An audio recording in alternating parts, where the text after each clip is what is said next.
So what? Who cares? What's in it for me? That's the number one question. Do you think that there's a heavy need for the outreach component or the sales? Number one, this is why it's important to understand what stage of level of awareness they're in. What's like the most complex funnel you ever worked on? Well, I've used like every landing page builder, right? Like I've seen some shit. I've been traumatized. Could you share with me one of the biggest unknown secrets of internet marketing? If you're a marketer and you want to truly become best at your craft, you should be.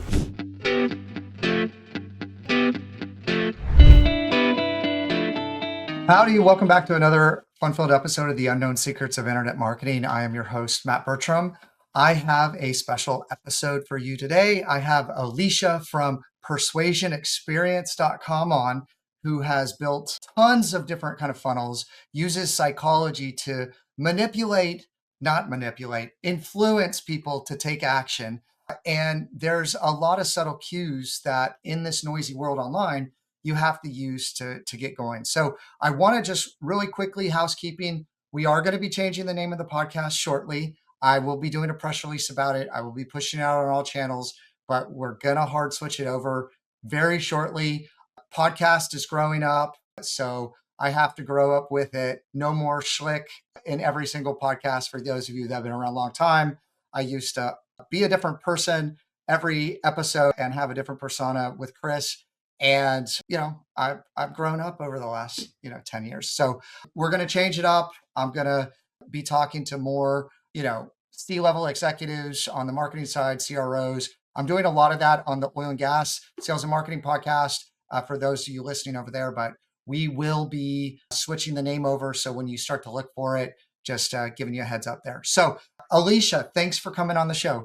Thank you for having me, and congratulations on the evolution of your podcast. The unknown secrets of internet marketing, everybody asking me today if I'm like selling some kind of like info product, and I'm not, but I should be. And maybe we'll do something with that name because it's been around a long time. We actually recently changed the name of our agency as well. We've been around 26 years. We're called eWeb Results, like with the E in front of it, right? Remember, everything was internet.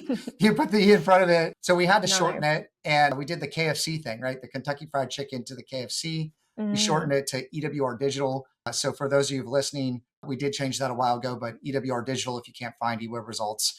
We've been around a long time. We're trying to keep up with modern marketing, which that term is in itself, right? A buzzword has gone away. I remember when marketing, it was like modern marketing, like digital marketing is called modern marketing, if you remember that. So no, thanks for coming on the show. I would love to just jump into maybe some of the things that you've seen from a psychological standpoint of those triggers that work. There's been a couple books that I've read about persuasion that I absolutely love, and influence, and it's not pre-fluence, but it's like Persuasion. Yeah. So, I've read a lot of stuff about it, but I would love to hear like where your experience comes in from what you've seen in all the funnels that you built. Awesome. Cool. And I'll touch on what you kind of said at the start, where you kind of said manipulation, and then you corrected yourself, but I often call it persuasion, right? And I think even just one psychology thing for all of us marketers is to think, okay, does what I genuinely sell help people? Yes or no? And if it does, then I think you have a moral and obligation to really get it into as many hands as humanly possible, right? Which means we need to persuade people. Because otherwise, if we think at just like the highest level, otherwise everybody's just working in inertia. And if we don't persuade them to take action and like shake them digitally to do something, they're never going to do anything. So that's like, I think just in ours, that's something that we have to flip. It's like, okay, I have to go out there and find as many people as I can help every single day. Now, when I think about that at a very high level, again, when people are doing their marketing, I think then they forget that on the other side of their landing page or their ad or their SEO keywords is a real person. Yes, absolutely. Right? And it's so easy to forget, right? Because you're looking at sales numbers, conversion numbers, and it's like, okay, on the other side of this is a real human being. And the number one question that is on their mind is, so what? Who cares? What's in it for me? Yeah. Right? That's the number one question. And so there's a lot of cool psychological hacks you can do. But really, I actually think that the number one thing that I has unlocked my marketing and whenever I teach it is, have you ever read Breakthrough Advertising? I've heard about it, but I can't speak to it. Yeah. Very, very good book. And within that book, he talks about these 5 different levels of awareness. And so effectively, nobody wakes up one day and wants what you have, especially not us as agency owners, right? Like nobody's like, gee whiz, I'd love to hire an agency and I've never had a bad experience with them, right? Like everyone comes like with context and trauma, and we have to understand that. So in this book, there's 5 different stages of awareness. I'm just going to talk about 3 at the moment. And the first one of those 3 is problem aware. So they know that they have a problem, but they haven't started thinking about solutions. So for example, it might be like, I have a cough. Why do I have a cough?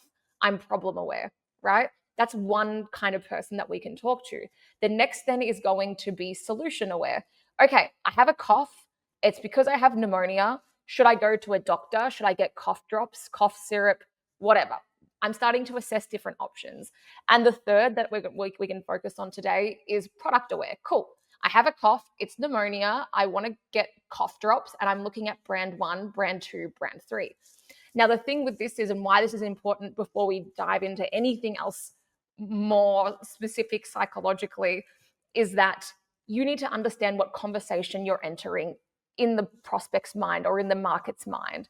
And so I'll pause my monologue there in a second, but that's like to me one of the most powerful and simplest things. I think we all want to overcomplicate marketing and start to add in these like recency biases and the pratfall effect and all of this crazy stuff. But really, it's just if you can take it back to basics and use your empathy and like truly understand the other person, and you can articulate their problems better than they can. You can articulate their dream outcome.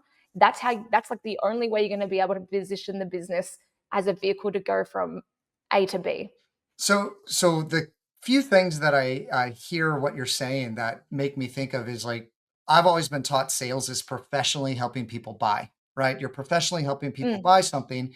And it's very hard, at least for me, to sell something I don't believe in, right? Like you got to know that this is going to help somebody when you're talking about it. And, minus all the cool psychology tricks that you can do with ad copy, the thing that's worked best for me is try to, like you said, understand who's on the other side of it and get in that kind of mindset where you're speaking to that person, like where you're having that one-on-one dialogue, like we're having, and be like you said, get in the prospect's mind or be like the little birdie on the wall of like what they're dealing with is so important. And I think this one-to-many marketing is what you're doing on social media. You're trying to have a conversation, and then other people are maybe coming into it. The biggest thing that keyed in what you said of like how people are searching online, which we see this with SEO a lot, is the cycles that people are going in keywords when they're searching, right? And so where are they at in the funnel of what they're looking for?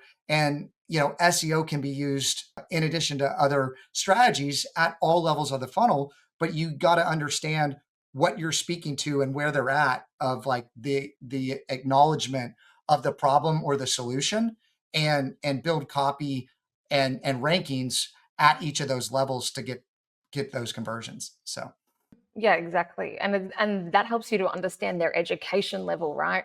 Like that's all it is. It's like, okay, well, what conversation's going on in their mind? That means how educated are they on what I do, and how much hand holding needs to be done to move them down. So for example, with funnels, I think a lot of people think about funnels as these like internet marketer things that Russell Brunson invented that are totally optional, right? But they're not. Like a funnel, to me, you have one by default. It's just all of the touch points someone's going to have with you. And then each of these touch points are a potential revenue leak, right? And so it doesn't matter if it's SEO and it's coming through SEO traffic, or it's coming through paid traffic, or it's coming through organic social traffic. The whole part about the traffic is it just gets the click. yeah. So your funnel is everything that happens post-click, and it's grossly neglected. So then going back to those stages of awareness, once we understand that, then we can start to think about, okay, our funnel is just a series of micro yeses, and our offer is just the next yes we want them to take. So our offer is not this big knockout punch, drag you back to my cave and like force you to swipe your credit card to sell, right? Each part of our funnel has a point. It has an objective. And it's these micro yeses that we need to craft out like an experience to actually move somebody along that journey. No, I love that. Let's, one of the biggest things that I've seen with a lot of businesses when we look at it is they're not doing even retargeting, right? Like set up retargeting, like you get them to your website. I mean, overseas, there are issues with privacy and stuff like that, but pixelless targeting is a thing. But like you're not going to close the deal, like you said, on the first yes, right? You got to get the Mm. micro yeses to get them into it, whether it's an email funnel, text, a downloadable. Like you got to build those steps because it might be like a big ask to get them to go from point A to point B. So you specialize in these funnels. Like what's the first step that you see lacking when you're working with businesses or you go to evaluate, okay, here is the customer journey, right? Because a lot of people don't even know really what their customer journey is. I think it's really Mm. important to know who are you targeting, because each target persona is going to have a different customer journey and it's going to need different things and have different objections to move through that process. Like how do you like evaluate that, map it out, and what are some of the biggest obstacles or things that are missing when you evaluate new clients funnels? And so most people have never mapped out their funnel. And it's not that hard, but I do remember the first time I saw a funnel map. It was one of those Infusionsoft ones and it made my brain like leak out the side of my ear a bit, right? I think funnel nerds, including me, have totally overcomplicated it. Luckily for you and everyone listening, I've done about 600 funnels in 120 niches since then. And so literally the whole way that I think about a funnel is what I said before. It's just those touch points, right? If they do this and then this. So it's just a series of touch points with decision diamonds. If yes, if no. And then that's strung together with landing pages and automations. But to keep it really, really simple, and especially because I have to use my mouth words to explain funnels without any diagrams, I'm going to keep it extremely simple. We have traffic, and that traffic typically is going to land on a landing page. Now, most people get really hyper fixated and they need lead magnets, and we need to do all these lead magnets. Yes, but why don't we get in market leads first? Why don't we get people looking for us? And remember when I was talking about before in that solution or product aware. So we want to find the people who are actually ready to take that next step with us. And what I specialize in is getting qualified leads booked on a call. So I'm going to skew towards that. So when we have our landing page, and that's one of three main steps in this funnel I'm going to teach. The reframe that we have with this landing page is that we think of it as a digital appointment setter. And already when you stop thinking about it like a page and you start thinking about it like a digital appointment setter, well, now you start to think about what's the message hierarchy? What's the one clear call to action? What is the social proof we need to have on the page? What is the language of the target market? How do we make it feel like it's one-to-one communication? Because that's literally what marketing is, right? It's just salesmanship. Well, it used to be called in print. Now it's in code, I guess. And that's that very first step is this landing page. And I'm happy to go deeper. The most important part on the page is the offer, right? Now, the next part of that is, okay, our digital salesperson has educated and it has excited people, and someone goes, yes, I want to take up this offer. I want to take the next step with you. They click the button. Now, what a lot of people are missing, to your question before, is a qualification and a disqualification, because everybody is obsessed with volume of leads. Mm-hmm. But we don't want leads. We want buyers, people. We want money in the bank, right? So when a lot of people come to me, they're very frustrated. Usually their volume of leads is low, but their quality of leads is shit. Pardon my Australian. So it's like very shit. They're very frustrated. And we have to send them through this qualification system. So what that looks like is we want to have a series of questions. Now, we will usually do this in a multi-step, maybe 3 to 7 questions, right? And all we do is we say to the business owner or to the sales team, hey, what makes a qualified lead? What makes a qualified lead? And then you just reverse engineer those questions there. Because probably for a lot of people listening, if they're marketers, I can imagine that a big contentious head-butting point in their business, because I've worked with so many, would be marketing and sales. Marketing feels like they're getting it. Sales whinges. And I can say that because I've been a salesperson before. So yeah, the other podcast that I co-host on, that's all we talk about is how sales Yeah. and marketing work together, and how there is that contention between a marketing qualified lead and a sales qualified lead, and really how it should be the same funnel, right? And Exactly. Yeah. what I have seen personally is depending on the kind of leads you're putting out means your messaging you're putting out is attracting those kind of leads. Like, it's like if you use the fishing analogy, you're putting out the kind of bait of what you're attracting. Does that make sense? And Mm. so if you're Mm-hmm. getting the wrong type of leads, something in your messaging or what you're putting out there, your offer or whatever is off, because the wrong kind of people of what defines wrong, but like you define as what you're looking for as your ideal prospect or whatever, is not moving forward, or they're not moving forward enough. You got to kind of zero in on that targeting a little bit more to get that. And once you get that, I mean, you can get through content marketing, through attraction marketing, through persuasion, right? You can get those people to take action. Here's the crazy thing too. I've been doing a lot more stuff on social, and I need to get hard on YouTube, because everybody's moving to YouTube, right? Like, not as many people are listening to podcasts. I mean, we have a lot of growth in the Asian markets, but not as many people are listening to podcasts like they were, or they want to listen to them on YouTube, I guess. So, but what I can tell you is I totally forgot what I was going to say. So just keep going, and I'll think of it in a second. Good. You can take back the talking stick whenever you want and take back over.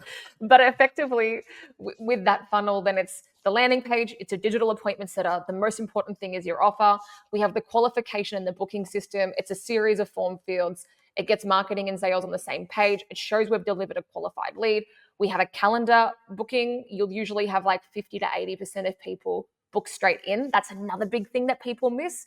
I'll have clients come to us and be like, yeah, so we get all these leads filling in a form, but we can't get a hold of them.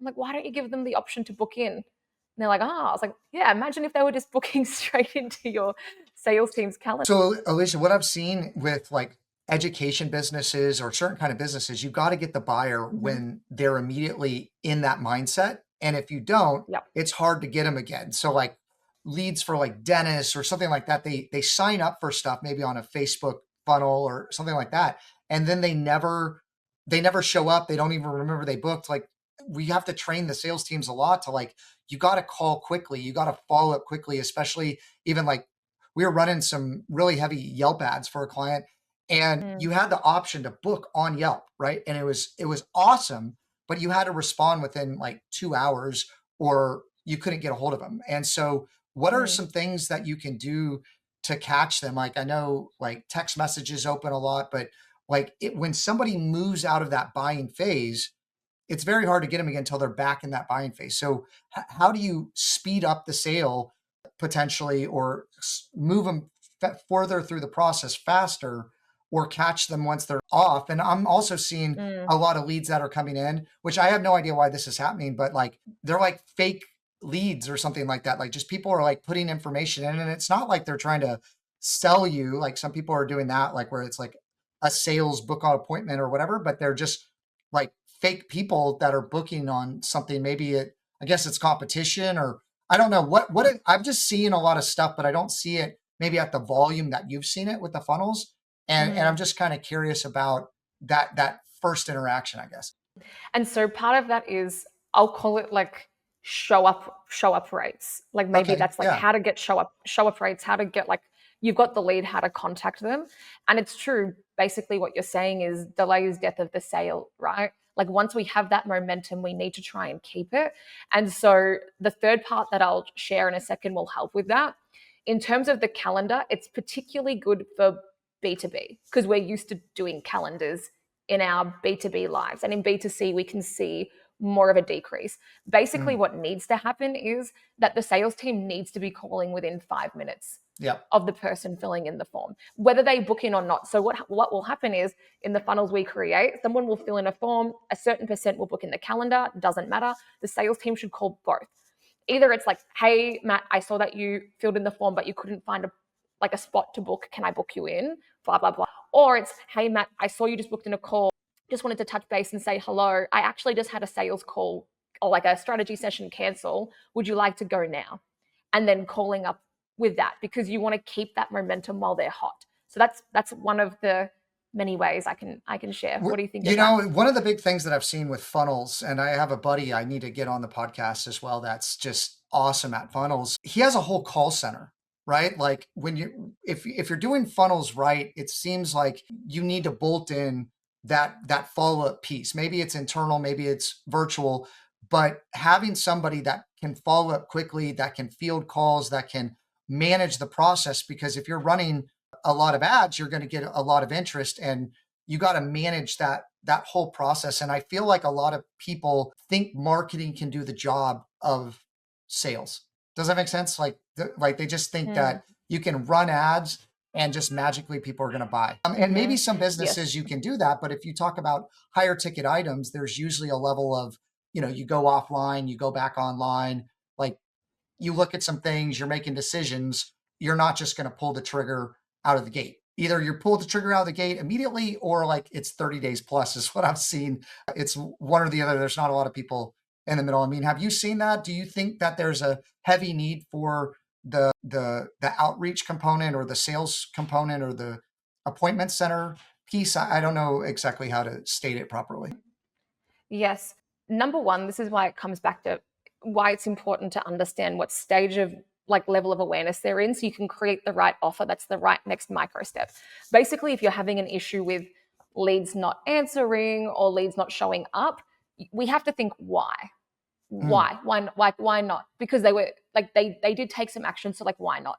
Oftentimes it's time based. We've lost that momentum now, and some cat on the internet has got their attention and now it's all over. But most oftentimes it's because the offer is weak.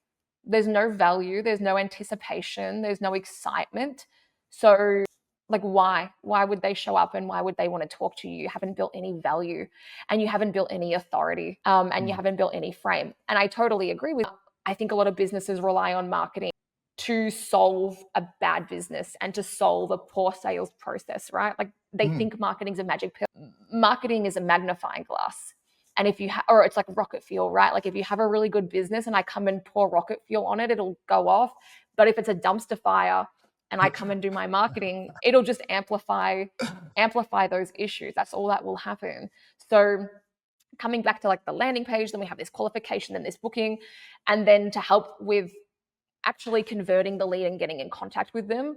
Do you need an appointment set? It depends. A lot of the time, the funnels that we build make appointment setters unnecessary. And that's either because now AI chatbots are so advanced, appointment setters should be very worried, or because we're getting them directly booked in, and then the closer like most closers will have time to call, but it can depend on the business and the volume of the leads as well. So with all the AI stuff, I'm testing out all kinds of stuff, right? And they're getting me on call. So I'm the prospect, like going through the process, and it's actually good to see what's happening. And I'm actually disappointed because I think I'm going to talk to somebody for a demo, and someone's like qualifying my business, and they're asking me like 10 questions. And I'm like, I just want a demo. Like they should just actually have it on the web. Like, remember the 1-800 numbers you used to call 1-800 number? You don't have to talk to a salesperson. You could just like listen to it. I was like, they should give me the option to like, just, if you want to see a demo, watch this link. And if you want to talk to somebody,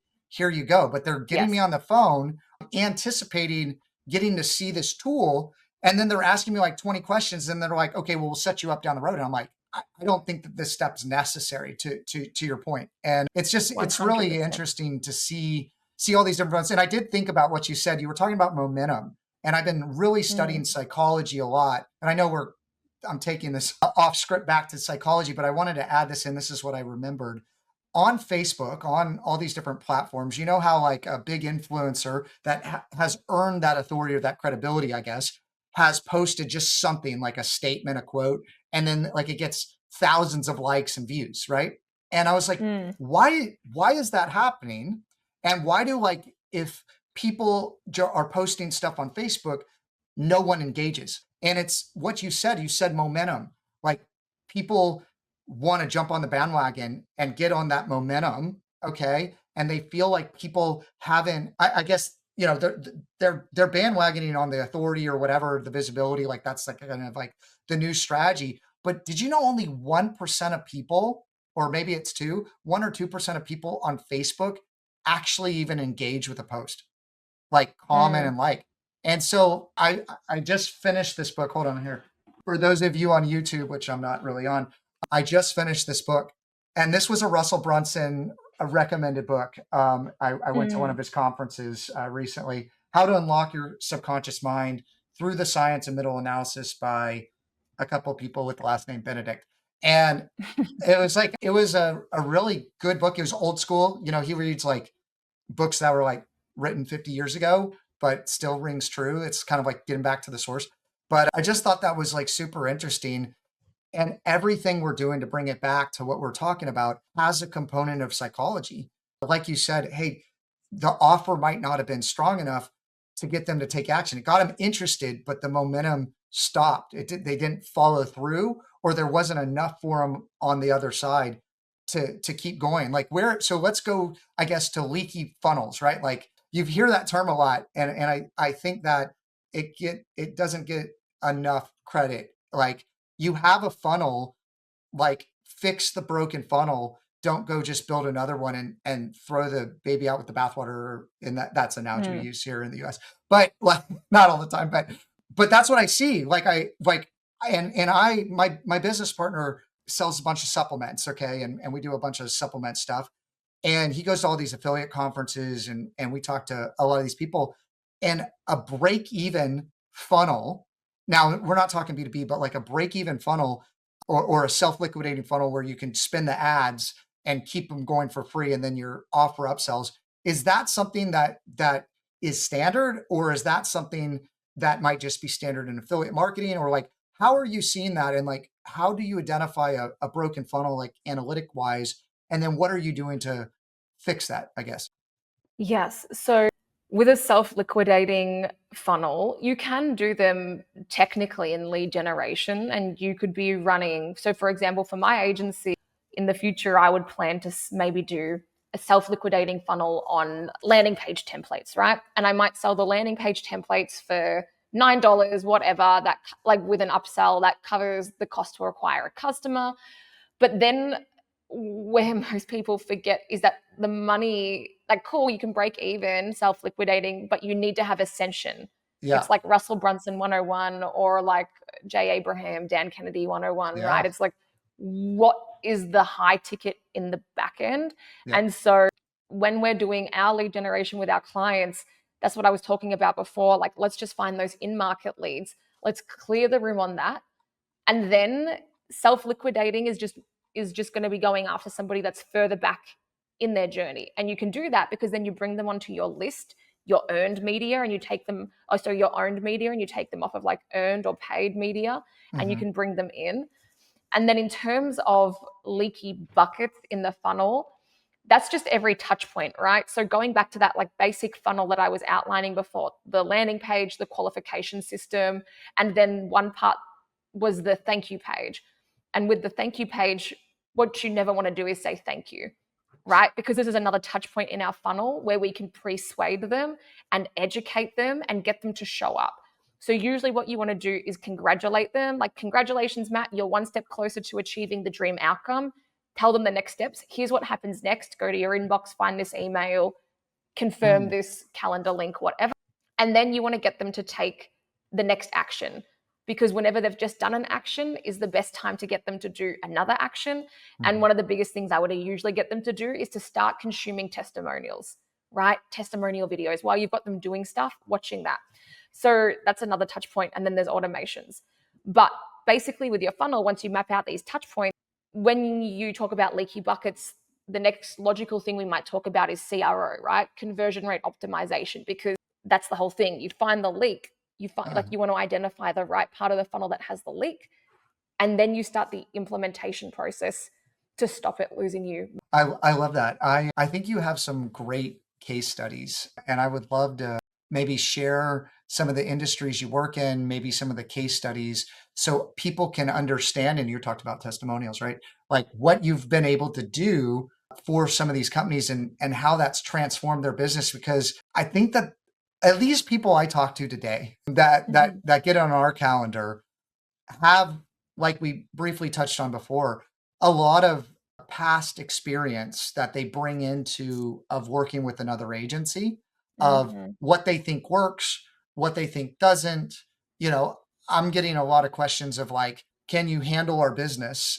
Because I guess a lot of agencies, well, there's a lot of need out there for what we do, work with the client, get involved in a process, and then they become a number. right? Or I've even seen some agencies that have like, even see people in the local area have like 80 something accounts on the paid ad side to the account manager. And it's like, you can't even manage, like, there's no way an account manager or a PPC manager could manage that many accounts effectively, right? And so then they're just managing based on metrics. Like, it's really about, I think, building that process, setting up those automations, like personalizing it, leveraging all the tools that we have available today to have a great funnel. And after that funnel starts working, that funnel's an asset, and it works. And it's not that the human component of managing. And I love what you said about the marketing of like basically putting up the shingle. People are going to find out really quickly if you're good or not. And I look at people's marketing, and it helps me to decide how good their process is, right? And I know a lot of businesses don't drink their own Kool-Aid as much, right? But I think that it's almost like a business card. And you have some great case studies on your site, persuasionexperience.com. I would love for you to just kind of share some of the experiences that might rhyme with what other people might be dealing with today. Awesome. And so predominantly what we deal with, or what we specialize in at our agency, is paid ads, right? But profitably scaling paid ads and seeing an actual ROI. And so there's some things, and I'll talk about those case studies in a second, but there's a couple of things that are important here. Number one is tracking ROI and not ROAS. So return on investment and not return on ad spend. Why? Because ROI includes the agency's fee. So these are just, I've been working in agencies for 10 years. So anyone that's like a bit unsure about their agency, I'll give you a couple of hints. That's one thing. The other thing is we make sure that we're not optimizing just for CPL and volume of leads. So not just for cost per lead. Why? Because cost per lead does not affect the P&L, the profit and loss. Yep. So what we're actually tracking down to is what ads turn into a buyer. Or if they have a longer lead to sales cycle, a qualified lead, because then you feed that data back into the ad platform and tell the ad platform to find more of those. And what I see a lot of people getting wrong on their ads when they come from other agencies is the agency are like, yeah, look how many leads we're getting you. Like, we're so awesome. And it's a $6 CPL. And the client's like, yeah, they don't turn into sales. Like, they're crap. And so going into maybe the first case study I can share, this is for a client. They work in the NDIS space in Australia. So we work with a lot of US and Australian-based clients. But basically what this client does with the NDIS, it's a disability support program, and it helps kids to find PTs across Australia and get matched with a PT so they can keep their health and fitness up. And now when that client came to us, they were originally using lead form ads on Facebook, which I hate with all of my heart, and I think are the worst things ever invented. I've got a video on YouTube. No, I want you to fully vent on that one. I would love to go a little bit deeper. Do we have a few hours? Yeah, I want to hear it. So basically with instant forms, lead form ads, whatever you want to call them, you will get a large volume of leads, but that's not the game we're playing, right? We're trying to get qualified leads that turn into buyers. And so with that, because there is no friction, you'll just get a flood of shitty leads who might take up your sales calendar's time and never show up to the call. When they do talk to you, they have no idea who you are or what you're talking about. And that's like what we're trying to avoid, right? So with this client, we implemented that system I was talking to you about before, a long form landing page, like the longest you've probably ever seen. Because it's a digital salesperson, we're not going to limit the amount of text because some designers complaining about there's too much text to design for, right? Like, that's not it. Strong offer, long copy. We have a qualification system, and we have a good thank you page with the automations. Now, funnily enough, we did not decrease that client's CPL. We slightly increased it, but who cares? Because we're tracking through to ROI, and we dramatically increased the ROI. Now, another thing with that client was, and this is why it's important to like actually understand lead generation and sales, is that because we're also tracking lead to sales time. So their lead to sales time, because they used to be uneducated prospects, right? Because the marketing wasn't doing any of the education. So that means that it was taking 30 days to close a client for them. With our system, it was taking 2 days. 2 days. So a slightly higher CPL, which most businesses would freak out about, that's because they're not painting a full picture. Yeah. So that's one example. And then obviously like we could like profit. And then because we built the economics for scale, we could profitably scale those ads. So most people who come to us maybe they haven't started ads, but most of them are capping out. They can't figure out how to actually scale their ads, and it's because they're missing this post-click experience. Maybe they're usually not testing enough ads as well, like nowhere near enough. Yeah. But this post-click experience is not dialed in. So that's one case study before I launch into my next rampage. I'll pause there in case you. No, I love it. Like, keep going. This is great. Keep going. Okay, that's one. What's another one? Another one is for a hair transplant doctor. Again, this was Facebook ads, and another agency was running their ads. And so when they came to us, like, yeah, all of the metrics, like we did decrease CPL, we did scale their account, like all of that good stuff. Obviously, you can go read it, but I just want to teach people what I think is the most valuable takeaways. Because when I looked at this account back when I was doing the sales, I could tell straight away it wouldn't be working. And it just goes back to what I was talking about earlier. Why? Because they were on a cold platform going out with ads that said, hey, get a hair transplant for, $10,000 or whatever it is. Now, why doesn't that work? Because the people on Facebook are not product aware. They don't know they need a hair transplant yet, right? What they do know is that they're starting to lose their hair and it's embarrassing and they hate it and they want to figure out how to regain a natural looking head of hair. That's the words of the target market. So it just doesn't make sense on Facebook to go out and try and get that. And what the client was experiencing was crappy leads who don't show up and don't close. Yeah, no shit, because they're not ready for that yet. It wasn't the right next micro step.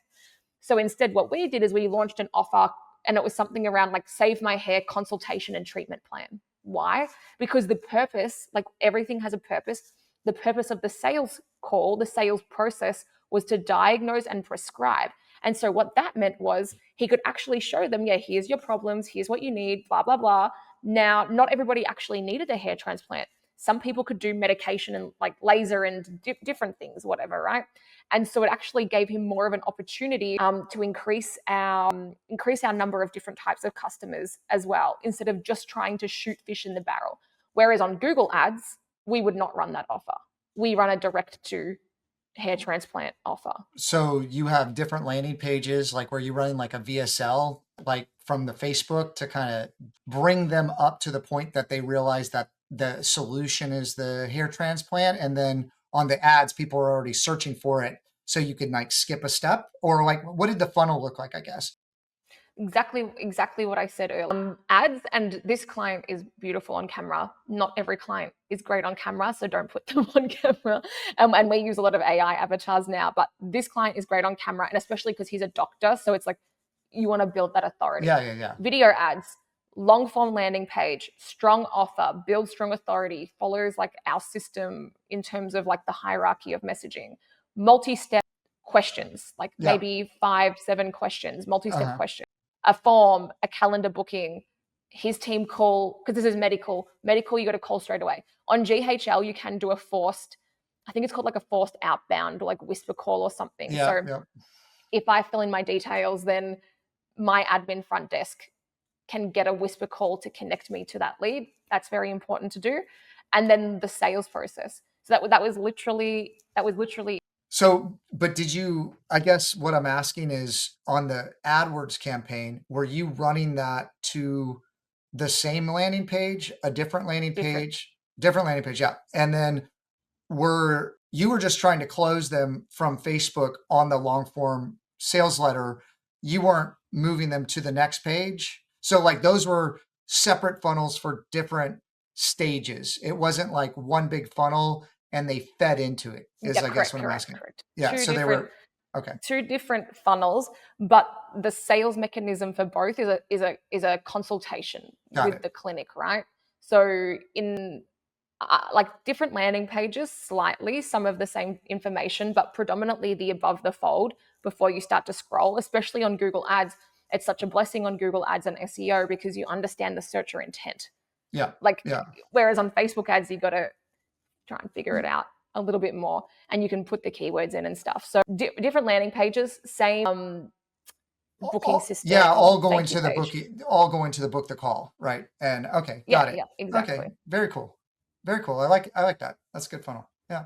Anything else? Yes. I want more funnels. I love this. I think we're adding value to people. I think there's a lot of people listening that I think that they think funnels are too complex, right? And I would actually love to hear from you, just to to have fun, I can share one that I'm struggling with right now but complex funnels, right? Like the simpler you can get, the less of the process. Now I've seen with forms, okay? I've seen literally, I don't know what the data is. I think it's like almost like 10% every time you ask a additional field, like even if it's like first name and then last name, you lose a number of people that are going to fill that out. Like I've seen that exact correlation with adding those fields. So if you're trying to get that really highly qualified lead, you add those to kind of self-filter out or have people self-filter out what they're doing. I'm dealing with this crazy funnel where like I've heard that it's possible, but I personally don't know how to do it. Track a UTMB code from an ad to a page that then pushes them to another website. Like I'm losing the UTMB tracking from that website to the next website. And then from that website, they're self-selecting on that website. And then it goes into some kind of back-end database. So there's like 3 steps to this funnel. And so I had to get all the different stakeholders. This was like yesterday. I had to get all the stakeholders on the call. And I was like, can we like skip this step? But if we skip that step, can we get a page like when you're running franchise stuff, right? So I'm like, can we get a page that we can control and put some pixels on this page with the national vendor? And they're like, oh, well, we got to ask somebody for permission to do that. And then I'm like, can we replicate this page and like push the values through? Because they're like, we're going to build out all these other pages of how there's, and I'm like, how are we going to track like, the lifetime value of this customer, or like if their customer even closed? Like that's what we're like trying to get to. And so I love the fact that like you're simplifying it, but I think people try to get too complex. And it always, for me, it's like, how can we simplify this? How can we like streamline the process? How can we get the data down to where we're looking at fewer data points, and then you can slowly add stuff, Exactly. but don't start with like something crazy. And I think people are trying to build funnels that are trying to, watch a Russell Brunson thing or whatever. And they're trying to build it out of the gate, like a massive InfoSoft, right? Like whatever funnel with all the different hookups. And I know you do GoHighLevel too. I would love for you to speak to that. I think there's a lot of people, I think that's pretty hot right now. And it for a while, it was very hard because the information on how to use it, there wasn't like good manuals and stuff. Like I think people have come a long way, and there's people you can follow, and there's even agencies out there that like help you do that. But like GoHighLevel in the beginning, if you didn't know how to build a funnel and you didn't know like a little bit of programming, like good luck. You know what I mean? I would love for you to kind of speak to what you've done with GoHighLevel, and maybe just share for fun what's like the most complex funnel you ever worked on. And I would love to like just hear that, and then I know we're getting close to time to wrap up, but I would just love to hear that just for fun. Yes. Okay. Awesome. To build on your point, it's just start minimum viable, right? Because you don't know until you get the data. Just keep it minimum viable with every funnel. And it's so funny you brought that up. I just did a talk in San Diego. I like Michael Stelzner, his social media marketing world. Yeah. And this was like the whole flavor of the presentation was about overcomplicating your funnel. And then like you learn something here, and you read a Howard Brown book, and you read a Russell Brunson book, and you read this and you read that. And then you like Frankenstein, this awful funnel creature that you can no longer control, right? Like that's what we're all doing. And I've done it so many times where I like have to face palm myself every time because I've just overcomplicated this funnel. And it's like, just keep it minimum viable. And so that's the first part. The second part, as you said about GoHighLevel, yes. So our story with GoHighLevel was we were originally I've used like every landing page builder, right? Like I've seen some shit. I've been traumatized. I've had some trauma. And we were using Unbounce. And one day we got an email from Unbounce saying, hey, your price is going to go up from hundreds of dollars a month to thousands of dollars a month. And I don't know who had the smart idea at Unbounce on pricing, but we were like, see you later. I don't think so. And so we had a couple of other agency owners showing us what they were doing inside of GoHighLevel. So number one, it was price. I think we pay like $300 a month as an agency. And I think for non-agencies, like $97 a month. Number one. Number two was we had this huge tech stack, right?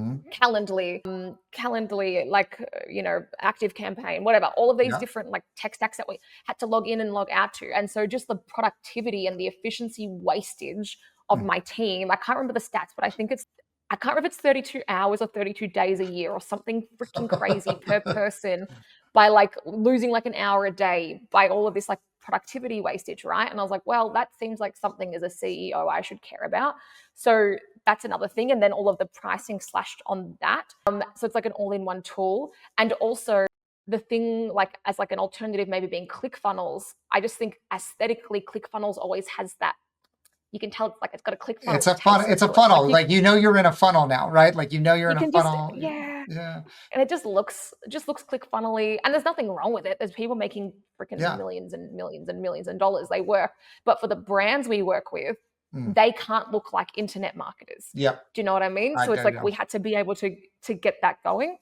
And so yeah, that's kind of our journey with GoHighLevel. And then it's somewhat simple. Like you create these snapshots, and my team's going to listen to this and they're going to like, haha, Alisha doesn't do the tech setup. So I've got to say my team's infinitely smarter than me, and they get in and do all of it. But I know that the customer support on GoHighLevel is next level. Probably maybe at the start, maybe it wasn't, but my team literally are getting on calls with them all of the time, Yeah, they've come a long way. solving Yeah. problems and stuff with them, and they've come a very, very long way. Yeah, no, I think that I was running into with ClickFunnels with clients. There's basically like with bigger clients, they look at different metrics of what they can use in their tech stack. And I don't know if this is the case right now because we're not using ClickFunnels currently, but it hadn't been updated in like 2 or 3 years, like the software. And from a security standpoint, a lot of clients were like, no, no, no. And you're right, like there was like a lot more moving gifts and you feel like you're in a funnel. And I think people see that now. I think there was air of novelty to it in the beginning. And I feel like, yeah, like the internet's evolved and the brands have evolved, and GoHighLevel is kind of taken over as the market leader in that space. And that's what I see everybody using today. And I think that their tech supports come a ton. They come a long way. Okay, so I know we're getting close to time here. I wanted to ask you, and you might have already shared it, but like in kind of a short format, could you share with me what you feel one of the biggest unknown secrets of internet marketing is? Good question. I think that it's not that it's unknown, it's lost, right? And I think that people are trying to overcomplicate marketing and they're always trying to find this shiny new hack.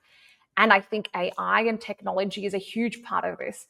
But the way that I think about hiring marketers or marketing skill set or marketing is this equation: psychology plus economics times technology, right?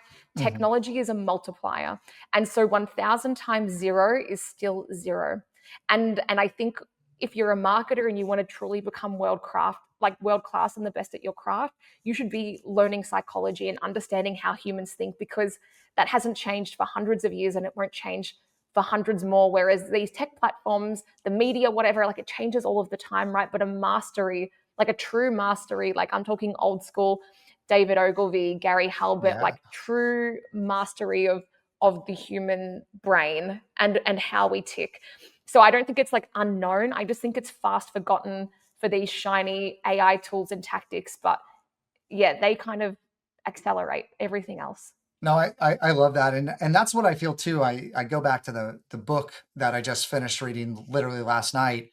I try to get those old school, like advertising and marketing books, like direct selling, like some of these really old books, because I feel like today people have taken that concept and then they've like incorporated it into what they're saying, and they've maybe changed it, or let's not say watered it down, but it's been replicated so many times that you're playing the game of telephone and you're losing like the core sense. So every time Yes.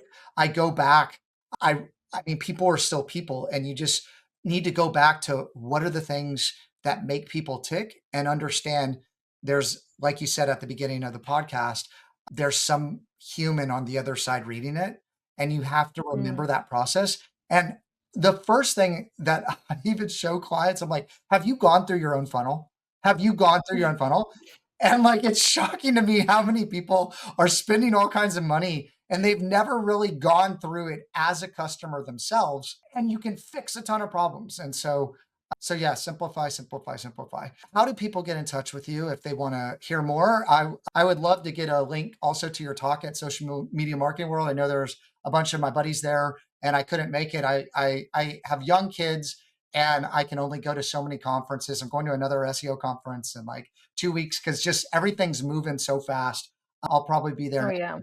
But I think you shared a ton of great stuff. So what's the best place for people to find you? I know you said you're really big on YouTube as well. So Oh, I'm not really big. I do okay, but everything, everything is on my YouTube. So under Alisha Conlin-Hurd, easy name to spell. You guys just sound it out. I'm sure it'll go into the show notes. But I like more of those case studies. Like I just give it all away for free. I'm very, very passionate about keeping the magic alive in marketing and helping people and I really love teaching and showing people. Is interested in starting with GoHighLevel. I am an affiliate with them, so if you want to sign up through my link, I get paid some money, whatever, no extra to you. However, because I'm very passionate about giving the best offer out there, as part of signing up through that link, we do have 3 of our built landing page templates in there, like cool. fully built, ready to go. You can just like fill them in and build them. So if anybody wants that and they actually want to try GoHighLevel, because I think it's a freaking awesome platform, just go to gohighlevel.com/Alisha Conlin-Hurd, and you can grab my templates in there in a 30-day trial. Awesome. Well, Alicia, great having you on. What time is it over there? It looks like it's dark. So I know you're on the other side of the world. Yeah, so I live in Bali in Indonesia, and now it is 12:04 a.m. Thank you so much for coming on. I very much Hopefully my appreciate it. brain wasn't a potato. It And was thank you. it was a great conversation. I enjoyed it. I'm sure everybody enjoyed it as well. So thank you so much for coming on. Until the next time, I am Matt Bertram. Bye bye for now.